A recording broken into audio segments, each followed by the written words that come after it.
बिस्मिल्लाहिर्रहमानिर्रहीम। नाजरीन, hit story के साथ मैं हूं शमशाद मांगट। आप देख रहे हैं कि इस वक्त पूरे मुल्क में इस वक्त इमरान खान की तोशा खाना वाली घड़ी जो है वो बहुत मशहूर है और उसकी जो कीमत बताई जा रही है वो भी बहुत मशहूर है। लेकिन हैरत की बात है कि चलें, इल्ज़ाम लगाने वालों ने तो इल्ज़ाम लगाना था, उन्होंने इसकी कीमत 1 अरब 70 करोड़ रुपए बताई है। लेकिन दूसरी तरफ इमरान खान के जो साथी हैं उन्होंने भी दुबई से इसको कंफर्म करना ही गवारा नहीं किया कि आया ये घड़ी क्या इतनी मालियत की है कि इसकी कीमत 1 अरब 70 करोड़ रुपए हो। लेकिन नाजरीन, जो दुबई का स्टाइलो जो आउटलेट है उस पे इस घड़ी की कीमत जो है अगर मौजूदा डॉलर के रेट के मुताबिक भी देखी जाए तो तकरीबन 5.5 करोड़ रुपए बनती है और ये घड़ी जो है 2019 में फरोख्त हुई थी। लेकिन आप हैरत की बात देखें कि हमारे पाकिस्तानी अवाम का कि जैसा कहा जाता है कि कुत्ता कान ले गया, फिर कोई अपना कान नहीं देखता बल्कि उसके पीछे भाग खड़े होते हैं। अब हुकूमत की तरफ से, वफाकी हुकूमत की तरफ से ये प्रोपेगेंडा किया जा रहा है कि इमरान खान ने इतनी कीमती घड़ी जो है वो सिर्फ और सिर्फ 2 करोड़ में या 5 करोड़ में फरोख्त कर दी। लेकिन ये देखने के लिए कोई तैयार नहीं है कि ये घड़ी जो है वो इसकी असल मालियत क्या है, और फिर ये भी देखने के लिए कोई तैयार नहीं है कि आया उमर फारूक जो है बड़ा सच्चा और खरा आदमी है, उमर फारूक के खिलाफ कितने मुकदमात हैं। नाजरीन, अब तक की तहकीकात के मुताबिक 3 बड़े मुकदमे जो हैं उमर फारूक के खिलाफ सामने आए हैं। इन मुकदमात को देखा जाए तो ऐसा लगता है कि उमर फारूक ज़हूर जो है एक मुस्तनद फ्राडिया है।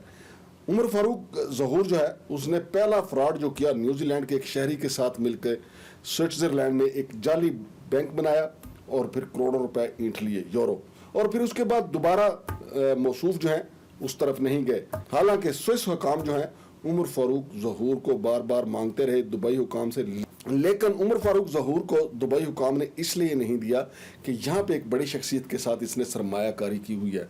जो इसने फ्रॉड यूरोप में किया, और फिर यही नहीं, ये एक जाली बैंक वाला फ्रॉड ही नहीं, मौसूफ ने नॉर्वेजन एक खातून थी रैंडी नेल्सन, उसके अकाउंट से 89 मिलियन यूरो जो है क्राउन निकलवाए और वो लेके दुबई आ गए और दुबई में आके सरमायाकारी कर डाली।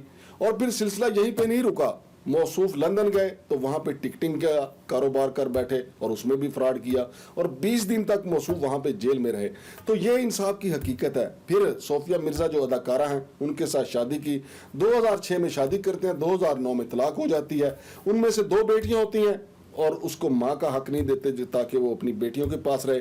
और ये लड़ाई जो है इन दोनों के दरमियान, सोफिया मिर्जा और उमर फारूक ज़हूर के दरमियान, ये पाकिस्तान की अदालतों से शुरू हुई थी। सोफिया मिर्जा पाकिस्तान की सुप्रीम कोर्ट, हाई कोर्ट, दीगर अदालतों में इंसाफ के लिए दर बदर फिरती रही कि मुझे मेरे बच्चों से मिलाया जाए, मेरा जो साबका खामद है उसने मेरे बच्चे अगवा कर रखे हैं, लेकिन उसकी सुनवाई नहीं हो सकी। फिर सोफिया मिर्जा की मुलाकात जो है शहजाद अकबर साहब से हो गई और शहजाद अकबर साहब से उस वक्त मुलाकात हुई जब वो एक ताकतवर शख्सियत बन चुके थे, और फिर उन्होंने सोफिया मिर्जा को यकीन दिलाया कि उनके बच्चे बाजियाब करवाए जाएंगे। और बच्चों की बाजियाबी के लिए शहजाद अकबर ने अपने तय भरपूर कोशिश की। फिर इस हवाले से दोनों के तल्लुकात को स्कैंडलाइज भी पाकिस्तान में किया जाता रहा, लेकिन किसी के पास इसका कोई आंखों देखा सबूत नहीं है। वो एक अलग से कहानी है। लेकिन ये बात हकीकत है कि सोफिया मिर्जा के साथ शादी करके भी उमर फारूक ज़हूर ने वही वारदात की जो वो नॉर्वे में एक खातून के साथ कर चुके थे, क्योंकि वहाँ भी फ्रॉड किया, इधर इनको अपनी बीवी बना के फ्रॉड किया, और फिर स्विट्ज़रलैंड में जाली बैंक बनाया, इंग्लिस्तान में जाली टिकटिंग का कारोबार किया। ये सारे धंधे हैं। और नाजरीन, मैं आपको ये बताता चलूँ कि ये घड़ी जिसकी कीमत 1 अरब 70 करोड़ रुपए बताई जा रही है, इसका जो पहला बायर है वो उमर फारूक ज़हूर नहीं है। अभी ये मुकदमा दुबई या लंदन की अदालत में चलेगा, चूंकि वहाँ की अदालतें जो हैं आपको पता है कि ना उन जजों को वीडियो बनती है, ना वो जज जो हैं स्टे देने के हामी हैं। वहाँ पे मुकदमा चलेगा तो जिन्होंने इल्ज़ाम लगाया उनको मुश्किल सूरत हाल यकीनन सामना करना पड़ेगा, बिल्कुल उसी तरह जिस तरह डेली मेल का मुकदमा है। और अगर इमरान खान के वकला ने यह मुकदमा कर दिया, चूंकि हमारे यहाँ इसको सिर्फ इसलिए स्कैंडलाइज किया जा रहा है, इमरान खान की मकबूलियत इस वक्त अरूज पे है। अगर किसी बात को स्कैंडलाइज किया जाना ज़रूरी था तो वो ये था कि पाकिस्तान के तोशा खाना से सबसे ज़्यादा किसने तहफ़ लिए, तो उनमें तो शौकत अजीज़ साहब का पहला नंबर है। उन्होंने 1100 तोशा खाना से तहफ़ जो हैं वो अपने घर की दीवारों पे सजाए और कीमती तरीन तहफ़ जो हैं वो ले गए। फिर अगर स्कैंडलाइज ही किया जाना था तो जनाब मुशर्रफ का नाम क्यों नहीं आता? क्योंकि इसलिए नहीं आता क्योंकि अब वो सियासत से दूर है। عمران خان, نواز شریف اور زرداری کا نام اس لیے آتا ہے, اور یہ تینوں ایک دوسرے کے نام اس لیے لیتے ہیں چونکہ یہ تینوں سیاست میں ہیں, اور لہٰذا عوام کی توجہ مبذول کروانے کے لیے, عوام میں ایک دوسرے کو گندا کرنے کے لیے یہ الزامات لگائے جاتے ہیں. زرداری صاحب اور نواز شریف صاحب نے جو توشہ خانے سے تحائف لیے ان کا الگ سے مقدمہ, اس میں جناب پرویز مشرف صاحب والا معاملہ بھی ہے, شوکت عزیز صاحب والا معاملہ بھی ہے, دیگر جو بڑے بڑے لوگ ہیں ان کا معاملہ ہے, وہ الگ سے احتساب عدالت میں ہے. لیکن عمران خان کا اس وقت بنیادی قصور یہ ہے کہ اس وقت ان کا طوطی جو ہے, ان کی مقبولیت جو ہے, اس کا جادو سر چڑھ کر بول رہا ہے, اس لیے اس گھڑی کو سکینڈلائز کیا جا رہا ہے. اس گھڑی کی قیمت جو بتائی جا رہی ہے ناظرین, یہ طوفان جب تھمے گا, جب اس کی لہریں جو ہیں وہ خاموش ہوں گی تو آپ خود اندازہ لگائیں گے. بلکہ انسٹاگرام پہ جا کے اس کا لوگو آپ دیکھیں تو آپ کو اس گھڑی کی قیمت نظر آ جائے گی کہ اس گھڑی کی قیمت کتنی ہے. اور پھر رفتہ رفتہ اب معاملہ جو ہے عمر فاروق ظہور کا بھی کھلتا جائے گا کہ موصوف کتنے بڑی وارداتیں اور کتنی آسانی سے کر لیتے ہیں.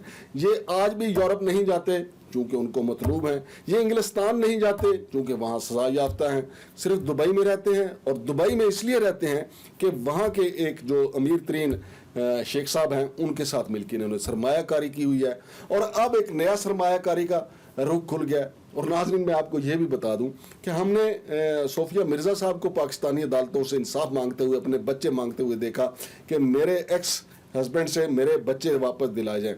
پھر ایک بہار ایسی بھی آئی جو ایک ماہ پہلے کہ تھانہ سیکٹریٹ میں یہی عمر فاروق ظہور جو ہیں, جب حکومت رجیم چینج والا معاملہ مکمل ہو گیا اور شہزاد اکبر جو ہے وہ انگلینڈ چلے گئے, ان کو یقین ہو گیا عمر فاروق ظہور کو کہ شہزاد اکبر اس وقت پاکستان میں نہیں ہے, تو موصوف پاکستان آئے. حالانکہ انٹرپول کے ذریعے یہ مطلوب تھے کیونکہ شہزاد اکبر نے ان سے بچے بازیاب کروانے کے لیے انٹرپول سے رابطہ کیا ہوا تھا.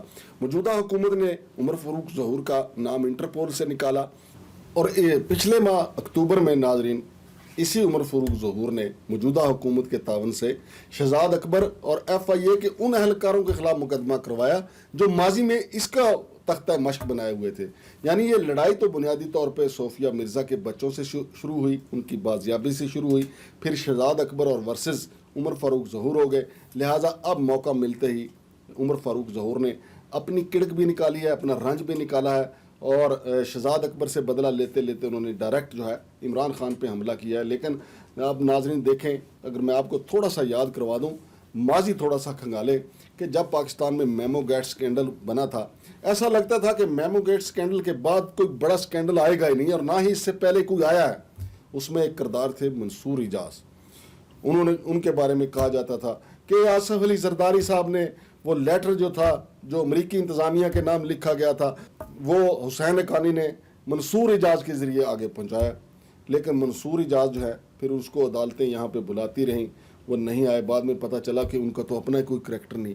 پاکستان ایک ایسا دریا ہے یا ایسے ٹھہرے ہوئے پانی کی طرح پاکستان, جس میں کوئی بھی دو نمبر جو ہے وہ پتھر مار کر ایسا ارتعاش پیدا کرتا ہے, عوام سمجھتی ہے کہ بس یہ بہت بڑا طوفان ہے.